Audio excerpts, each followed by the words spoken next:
Bullshit! Vampires. Don't get me wrong, vampires were an awesome concept, an unholy creature of the night that's dead but remains alive by feeding on the blood of the living. With an unstoppable immortal villain like that, they need to have a weakness, an Achilles heel if you will. But with all the stories over the generations, there's been too many ways to kill a vampire, or keep them from killing you. Of course there's the classic wooden stake, you drive it through their heart, they die. Then there's silver. I guess the werewolf curse rubbed off. Silver's not as common with the vampire myth, but supposedly it still does the job. Whether a silver bullet or anything made of silver. So if you can stab them with something silver and something made of wood, then it could probably be made of anything. I don't know, has anyone ever tested anything else? You can also kill a vampire by severing their head. Now, I don't know anybody that would survive if their head was cut off. I guess anything that would normally kill a person would also kill a vampire. In fact, in the Dracula novel, the famous Count is killed by knives. Fire, that's another one. If a vampire's trapped in a fire and burns to ashes, that's game over. Sunlight, that's classic. A vampire is as vulnerable as undeveloped film. Expose them to sunlight, they're useless. Then there's all the religious things. For example, a vampire's scared away if you show them a crucifix, or anything that's shaped like a cross, so it can even happen by accident. Holy water. Just because water's been blessed by a priest, they can't touch it. It burns them.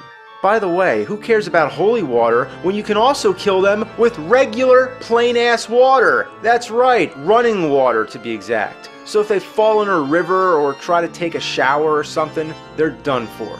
A Bible, they can't touch that either. The hawthorn tree can also hurt a vampire because of its connection with the crown of thorns on Jesus Christ. So that's the religious stuff. Of course a vampire is an unholy being, so he's fended off by holy things. That makes sense at least. But where did the whole garlic thing come from? If you put garlic around your house, consider yourself safe. Vampires won't go near it. I don't like asparagus, but you put asparagus in the room, I'm not going to run away.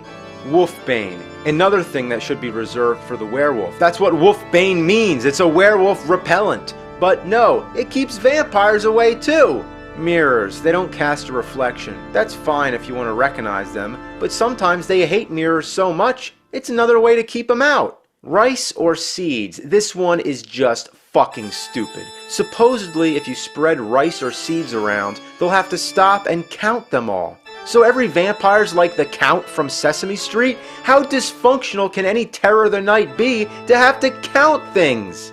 Also, they have to sleep in their own native soil. That comes from the myth about them having to return to their own grave at night. So they can't travel far unless they have their coffin with them, filled with dirt. That's great.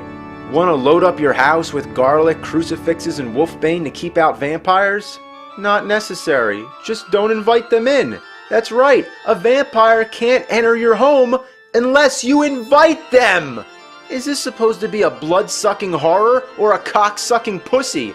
If vampires were real, I wouldn't even be scared. I'd feel sorry for them. They can't go out in the day, they have to drink blood, they're killed by water and sunlight, two things that are as common could be, and they have to sleep in a coffin filled with dirt. Might as well be filled with bullshit!